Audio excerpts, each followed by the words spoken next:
Coucou YouTube, c'est Guts. Aujourd'hui j'étais en train de faire mon FRR et pour l'occasion je voulais te faire une petite série de vidéos sur l'optimisation de compte. Voilà, je vais te montrer comment moi je fais pour optimiser mon compte avec chaque étape. Et donc on va commencer tout de suite par l'étape, ce que j'appelle moi document Word. Donc je te montre vite fait. Bon, tu peux faire sur Word, sur Google, sur Excel, sur ce que tu veux. En gros, le seul truc, c'est poser tes idées et ce que tu préfères, enfin, ce que tu prévois de faire pour ton FRR à plat. Et l'idée de faire ça, c'est que ça va t'aider à prendre un peu du recul sur ce que tu prévois de faire et avoir une vision d'ensemble pour mieux adapter ce que tu veux faire. Donc là, moi, tu vois, par exemple, je le fais pour le FRR RTA, je le fais pour le siège, je fais pour les DFRN, la spécialité CatNat, absolument tout, même le PVE. Et bon, là, nous, on va se concentrer sur le FRR RTA. J'imagine que c'est ce qui t'intéresse le plus. Alors moi, ce que je fais pour faire ça. Donc là, tu vois le résultat final. C'est une fois que j'ai ça, que je me dis, je vais pouvoir commencer à aller sur l'optimizer et aller chercher mes builds. Ou si tu veux pas faire à l'optimizer, mais que tu veux faire à la mano dans ton coin, tu peux aussi, c'est pas grave. Euh, L'idée. Alors, ce que tu fais, moi c'est comme ça que je fais, toi tu fais comme tu veux, d'accord. Donc je note tous les mobs intéressants de ma box. D'accord, donc là par exemple, bah, on peut déjà noter évidemment tout ce qu'il y a là, plus d'autres mobs que j'ai élagués au fur et à mesure. Donc par exemple, je sais pas moi, Jean, Julie, Pierre, Paul, Jacques, tu vois, on s'en fout. Tu notes ceux qui te paraissent avoir un petit potentiel et au fur et à mesure de ton FRR, tu vas pouvoir élaguer et retirer des mobs petit à petit. D'accord. Donc ça c'est la première partie où je cible, enfin je cite à peu près tous les mobs qui m'intéressent, ok. Ensuite, je les classe euh, dans différentes catégories. Donc moi, celle que j'utilise le plus souvent, c'est les speed contests, les crowd control, donc les contrôles de foule. Voilà, moi, bah, j'écris CC, d'accord. Les bruisers. Et donc bruiser c'est vraiment c'est le melting pot, hein. C'est bruiser au sens large, d'accord. Après, j'ai une petite catégorie anti-cleave et une petite catégorie anti-léo. Donc anti-cleave, ça peut être anti-cleave CC particulier. En gros, c'est des mobs un petit peu plus situationnels, d'accord. Anti-cleave, anti-léo. Et donc, tu vas aller classer tous tes mobs que tu as écrits dans ta box ici. Donc là, moi, par exemple, l'exemple, ben, on peut prendre Zibala, c'est un speed contest. J'ai mon Eshir en speed contest également, d'accord. Bon, tu te les ranges un peu comme tu veux. Par exemple, ben, je pars du principe que Praha c'est plutôt un CC, voilà, strip CC. Van Cleef, je peux le mettre pareil, strip CC, d'accord. En bruiser, là, bon, on est un peu plus sur des trucs du style, je sais pas moi, un pater, tu vois, c'est un petit CC, du Rakuni, du Karnal, parce que moi je considère sur mon compte, je considère pas Karnal comme un CC, mais plutôt comme un bruiser parce que je le rune lent, etc. Bref, on s'en fout. On peut mettre machin, on peut mettre tout ce que tu veux, d'accord. Anti-cleave, par exemple, bon, tu peux aller chercher, voilà, bon là ils sont déjà là. Du Wadam, de la Triana. Tu peux te dire aussi que potentiellement un Verdé en triple revenge, c'est aussi un anti-cliff CC, du Antares, des trucs comme ça. Bon, tu regardes un peu ce qui te fait plaisir. Et la dernière partie, les anti-léo. Donc les anti-léo, c'est des mobs que tu vas ruiner spécifiquement très très bas en speed pour être joué contre les Léo. D'accord. Donc en fait, tu vas punir le fait que le mec en face ait pris un Léo trop rapidement dans sa draft pour pouvoir t'adapter entre guillemets et sortir toi-même tes mobs qui ont très peu de speed. Voilà. Donc ça, c'est le travail préliminaire qu'il faut faire pour moi. À quoi ça sert? Notamment, ça te permet de voir assez rapidement quels sont les scénarios dans lesquels tu vas potentiellement manquer d'unités. Par exemple, si tu vois en speed contest que tu n'as que un ou deux mobs, tu peux te dire potentiellement, faudrait que j'essaye d'aller chercher au moins 3 ou 4 speed contest, tu vois. Donc, bon, bah, moi dans mon cas, voilà, il y a ça notamment, voilà, tac. Après, tu peux en avoir plus, ça dépend complètement des box. Là, les noms des mobs que tu vois, faut vraiment pas bloquer dessus, hein. Ce qui est important, c'est est-ce que chaque fonction, chaque utilité dont tu as besoin pour tes drafts est rempli d'assez de mobs, d'accord. Par exemple, moi pour les CC, ce que je préconise souvent, c'est d'avoir minimum 2 mobs CC par élément.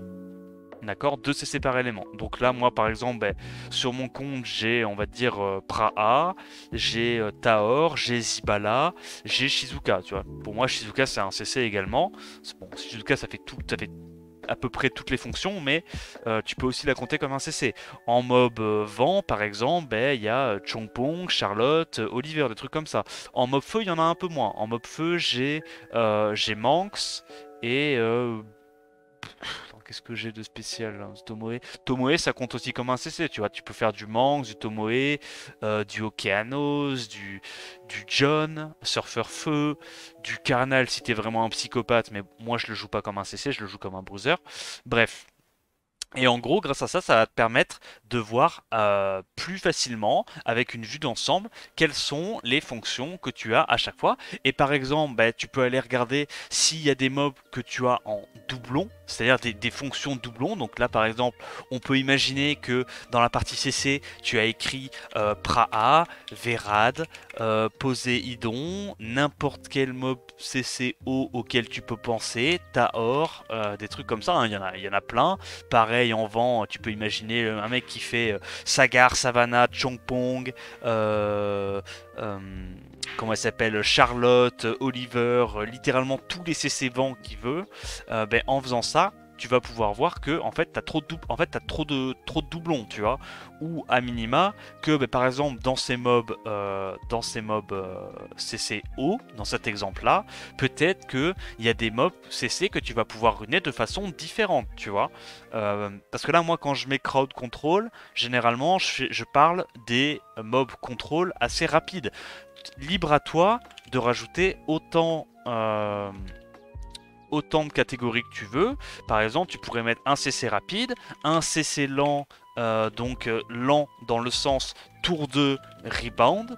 Donc tu n'as pas besoin d'autant de speed vu que tu pars du principe que le mec va prendre le premier tour. Et là par exemple tu pourrais aller ranger du Verad dans ce cas de figure là. Du Cyan, bon moi du coup bah, du Carnal, de la Rika. Ça c'est des mobs que tu joues un petit peu plus lent généralement en réponse à une draft trop rapide qui n'arriverait pas soit à avoir assez de strip, soit à avoir assez de CC pour t'empêcher de jouer. D'accord. Donc pour moi, ça, c'est la première catégorie. Une fois que tu vois déjà cette vision d'ensemble, tu peux aller te dire, bon ben voilà, moi par exemple, j'ai déjà une Pra et une Shizuka en mob rapide, ben je sais que j'ai pas besoin du Poséidon, j'ai pas besoin du Taor, tac, ça va me demander trop de runes. En mob T2, lent, CC haut par exemple, bah, je me dis j'ai déjà un Cyan de runé, donc le Verad j'ai pas besoin de le runer. Et pareil pour du Carnal, de la Rika ou des mobs comme ça que tu joues T2. Tu vois, par exemple là on peut imaginer Carnal, Rika, Belenus, tout ça c'est un peu le même style. Bah, moi je suis en mode ok. Je veux avoir le Carnal pour avoir le lead HP, parce que le lead HP c'est aussi intéressant. Là évidemment tu vois, on fait l'inventaire des fonctions, mais tu peux aussi très bien imaginer faire l'inventaire des leader skills de speed, tu vois. Te dire, ben voilà, combien j'ai de lead speed, d'accord, tu les énumères, combien j'ai de lead HP si j'ai un gameplay plutôt T2, et ou combien de lead res, et faire en sorte de ne pas monter trop de mobs une fois que tu vois que tu as assez de lead speed, tu vois, ou assez de lead HP et assez de lead res. Bon, parce que évidemment, plus tu as un gros compte, plus tu peux ruiner de mobs différents, mais plus tu as un petit compte, plus tu dois faire des concessions et choisir des mobs à ruiner en priorité. Donc c'est pour ça que pour moi, ce genre d'exercice est quand même très très intéressant dans cet exercice, dans ce cas de figure là, parce que ça te permet d'avoir une vision d'ensemble. Bref, donc une fois que tu as fait ça, t'enlèves progressivement les mobs où tu vois qu'il y a des doublons, où tu te dis non, tu vois, ça sera peut-être trop dur à ruiner, etc. Et dans le même temps, tu vas commencer à préparer ce qu'on appelle donc un turn order. Donc commencer à théorycraft le turn order de tes mobs RTA. D'accord. Bon, ça peut être mob RTA, ça peut être même bon en arène pour tes decks d'offense arène, essayer de speedtune tes knockers, tu vois, te dire est-ce que tu as envie que le Psamat il joue avant le Luchen, mais du coup est-ce que tu as envie que le Luchen joue avant la Julie ou inversement dans le même temps. Donc ça peut vraiment t'aider à y voir plus clair et à théorie-craft, on va dire de la meilleure façon possible, quel est le speed tune que tu vas avoir tes mobs. Bon, généralement, c'est assez facile. Là, tu vois, ça te paraît un peu barbare parce qu'en plus, bon, tu vois, j'ai mis un code couleur. Bon, le code couleur, concrètement, il est très simple. Dans mon cas, le bleu, c'est le Swift. Le vert, c'est les 7 Vio. Le jaune, c'est les 7 Desper. J'ai quoi d'autre? Le rouge, c'est les 7 vampires. Et tout ce qui est violet, c'est autre. D'accord? Ça peut être du triple revenge, du Nemesis, un set fatal, du rage sur le Yunu, sur la Kali, des trucs comme ça. D'accord? Donc, le code couleur, tu peux toi aussi faire exactement comme tu veux. Mais quel est l'avantage de ce code couleur? Ben, ça va être l'avantage, ça va être de regarder et de te dire, est-ce que tu vas pouvoir en un seul coup d'œil estimer si tu as assez de Vio ou de Desper ou de Swift sur ton compte. C'est-à-dire que là, par exemple, moi sur mon compte, je vois très rapidement, une fois que j'ai mis ce code couleur et que j'ai fait mon turn order, je vois, ben, je me dis voilà, il va me falloir un set rapide en Vio Wheel sur Praha, potentiellement pareil sur Joséphine Shizuka. Molly Annabelle, je sais que c'est du Vio Broken Set, donc ça va peut-être être un peu plus facile. Et après, derrière, une fois que j'ai ruiné mon Oliver Macha, ça va descendre un petit peu plus vite en termes de Vio. L'avantage aussi que ça me permet de regarder, c'est est-ce que j'ai prévu trop de mobs? Tu vois, là typiquement, bah, sur la plupart des comptes, t'es en mode bon voilà, j'ai déjà utilisé mes 7 Vio pour Praha, Molly, Shizuka, Oliver, Macha. Ben derrière, sûrement que le Taor, j'arriverai pas à le faire assez rapide en Vio. Sûrement que le tableau, j'arriverai pas à le faire assez rapide en Vio, tu vois. Des trucs comme ça. Ce qu'il faut bien comprendre, c'est que la quantité de 7 Vio, 7 Desper, 7 Swift, 7 ce que tu veux, que tu prévois, elle varie en fonction de chaque compte, d'accord? Ça se trouve, ben, il y a des comptes, tu vois, moi par exemple sur mon compte, je sais que j'ai beaucoup plus de 7 d'esper que de 7 Vio. Donc tu vois qu'il y a plein de mobs qui sont en desper. Typiquement, même mon Oliver et mon Chiou, je vais les mettre en desper parce que j'ai beaucoup de runes d'esper. Et je connais mon compte, tu vois. Et l'avantage aussi, c'est que tu peux te servir de ce code couleur. Des fois, il y a des mobs où tu peux aller chercher un à... Il y a plusieurs sets de runes qui sont viables sur ces mobs. Bah, ouais, voilà, typiquement, Oliver, moi je pars du principe que le mob est... Alors certes, il est un tout petit peu mieux en Vio la plupart du temps, mais c'est un mob qui est viable en Vio et en Desper.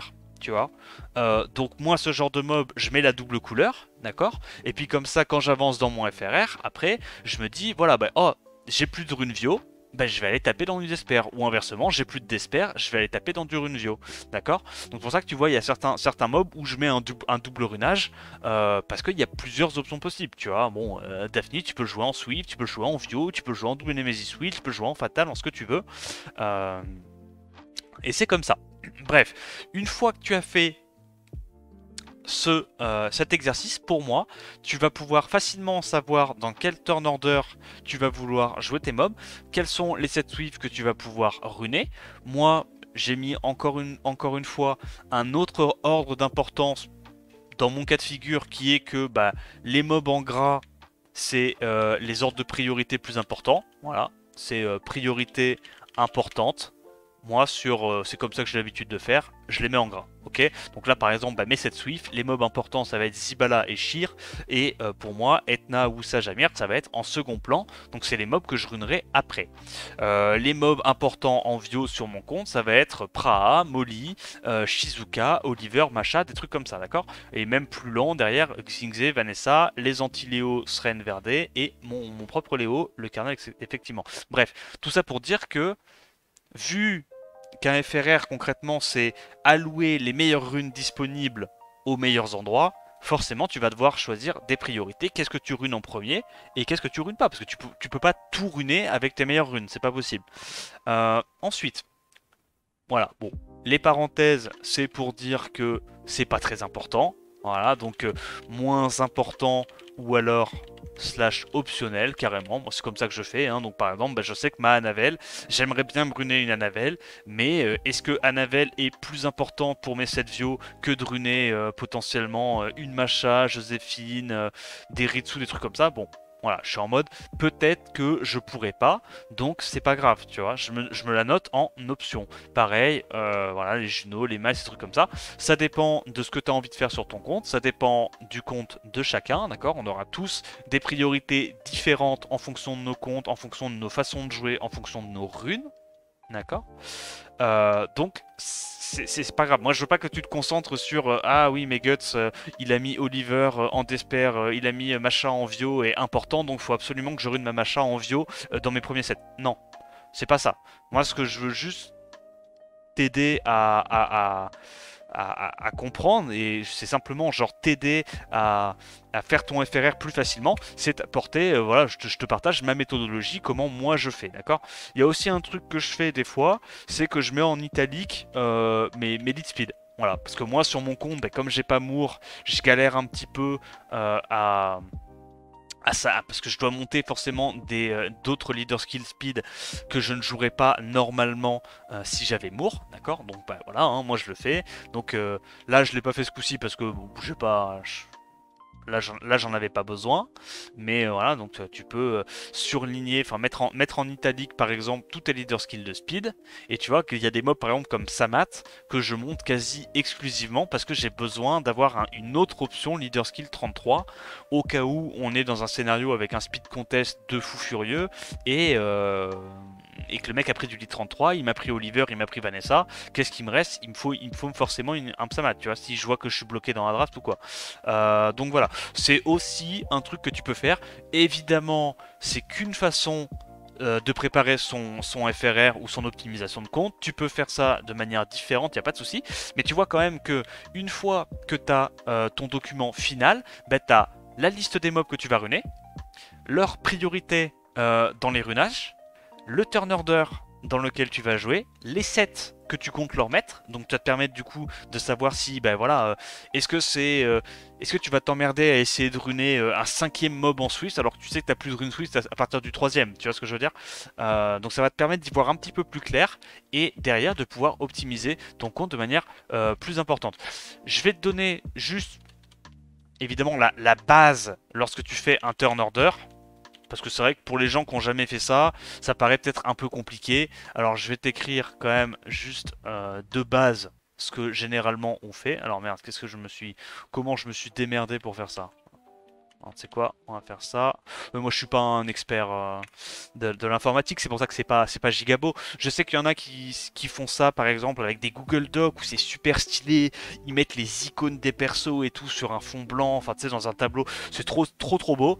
Moi je trouve que c'est beaucoup de travail pour pas grand chose. J'aime aller à l'essentiel, d'accord.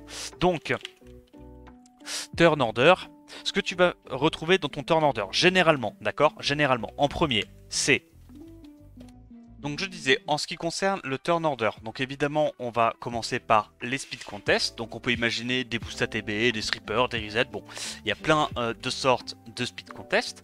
Là, il y a deux options, donc soit tu mets quelques cleansers, donc quand on dit cleanser, c'est des mobs qui vont permettre de cleanse, bon, bah de faire sortir des effets néfastes ta team. Donc voilà, par exemple, je sais pas moi, une Anavel, un mob qui cleanse ta team, une Delphoi, des trucs comme ça, d'accord. En même temps, donc à ce stade-là, tu peux mettre les cleansers et tes premiers mobs CC.